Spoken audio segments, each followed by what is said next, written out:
Hey guys, welcome back. I'm Tavis Leaf Lover, and today I'm going to provide proof that Henri Cartier-Bresson used dynamic symmetry.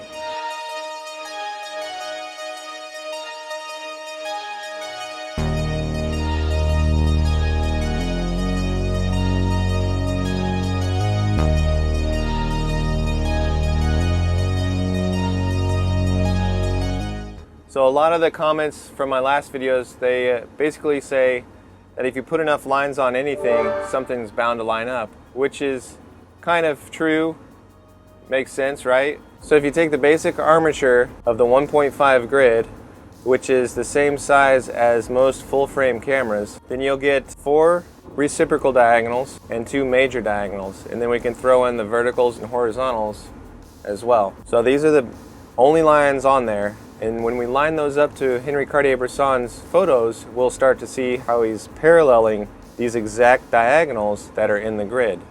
And that's not to say that he had grids on his LCD, because he didn't have LCDs back then. He didn't etch it into his ground glass. He was totally against that. He was more into analyzing the print, the actual print, afterwards, and that would build his muscle memory and embed it into his mind so he can just go out and shoot and not have to think about composition so much, and he can just get the geometry as it happens with the decisive moment. So the proof that I'm going to show you is actually in his book, which is labeled The Bible for Photographers. So if you open up this book, The Decisive Moment, you'll see a little insert. See? A Bible for Photographers. So if you go to page 17, I'm going to put an image, a scanned image of this so you can see the details. But if you go to page 17 here, you'll see that Maurice Tabbard, you can see that, there's the grid right there. So the actual grid is inside of Henri Cartier-Bresson's most popular book. And if that's not enough proof, then you can just start connecting all the dots. Maurice Tabbard, he was a surrealist photographer, and I'll put some pictures of his up here. Bresson was really into the surrealist movement, and he admired Man Ray a lot. Bresson was surrounded by all these artists. Capa told me, when I had an exhibition at the Museum of Modern Art in 1946, he said, Henri, be very careful. You mustn't have a label of a surrealist photographer. All my training was surrealism. I still feel very close to a surrealist. But he said, if you're labeled as a surrealist photographer, you won't go any further, you won't have an assignment, and you're going to be like a hothouse plant. Just forget it, do whatever you like, but the label should be photojournalist. And Capa was extremely sound. So I never mentioned surrealism, that's my private affair. And what I want, what I'm looking for, that's my business. And I'm not a reporter. It's accidentally, it's on the side. He was trained by André Lot, which was a Cubist painter, and André Lot wrote a book called The Treatise of Landscape Painting. He's also got a page that shows the grid, and I'll put a picture of that up there. Bresson learned from André Lot, which was a really good educator and painter. So that's where Bresson learned all of his geometry, and the geometry is dynamic symmetry. Composition for you? Geometry. Geometry. Are you born with that? A sense of geometry? Has to be cultivated. You know, it's a rhythm, the way the head falls here, this goes back. There's a rhyme between different elements. There's a square here, a rectangle, another rectangle. See, it's all these problems which I'm preoccupied with. The greatest joy for me is geometry. That means a structure. You can't go shooting for shapes, for patterns and all this, but it's a sensuous pleasure, an intellectual pleasure at the same time, to have everything in the right place. It's a recognition of an order which is in front of you. You've already got the proof. The proof is in his book, page 17, shows Maurice Tabbard displaying and diagramming how Bresson lined up that first image of the book.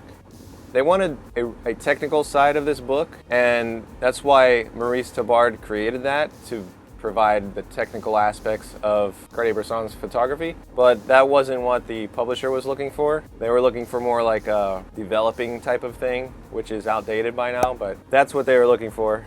Unfortunately, they didn't go into detail more than the diagram right there. The book is really interesting. So if you've got your proof there, check out this book. I'm gonna link it below, but the book's really interesting. Bresson surrounded himself with all these artists.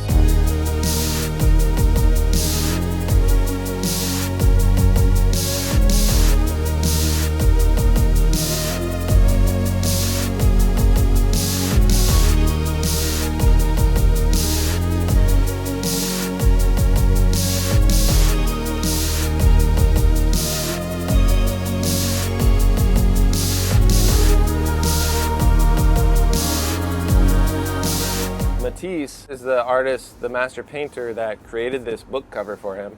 These are his little cutout designs right here. So Matisse was also in a lot of Bresson's photographs. And there's a funny story in this little intro here that if you look at the cover here, it says photography by Henri Cartier-Bresson, but Matisse left out the hyphen right here in between Cartier and Bresson.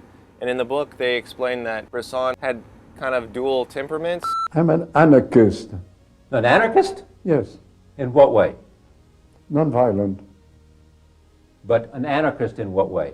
What is it you want to... If you look at... I'll answer only in front of a police. So you see yourself simply as an artist? I'm just a human being. Anybody sensitive is an artist. What's all this? And they were thinking that Matisse left that out to just kind of show that Cartier-Bresson had the dual temperament. So he was warm and he was cool a lot of the time, so they're thinking that's the reason for leaving out the hyphen. So Matisse, aside from being a master painter himself, he studied with Bouguereau, which is one of my favorite master painters of all time, and he definitely knew design and dynamic symmetry and all the composition techniques. Bresson was just surrounded by all these master painters and great artists, and I mean, if that's not enough to believe that he could imagine these lines, I could see him printing out every print and aligning the grid to it just to build his muscle memory for aligning the dynamic symmetry. Well, another gem from this book that I learned is the decisive moment that term wasn't coined by Bresson. It was actually created from the publishers. It was a quote from a political figure from like the 1700s, I think, and I'll put that on the screen too. I can't really remember it right now, but Bresson in this intro, he says he had nothing to do with that, but it kind of stuck. So, and it makes sense. That's the book with the proof in it that Henri Cartier-Bresson used dynamic symmetry. I just got back from vacation, so that's why the videos are kind of a little bit inconsistent right now, but now that I'm back, I'm gonna do a Q&A video next, probably. So let me know in the comments below if you like this kind of stuff, and if you want to see more. Try to take a photo of yours and line up the basic armature of the 1.5 rectangle and see if you're paralleling or locking in these diagonals, specific diagonals to this grid. Try it out, see how it works for you. So stick around, check out the website, and I'll see you guys next time. Thanks for all the support. Take care, guys. Bye.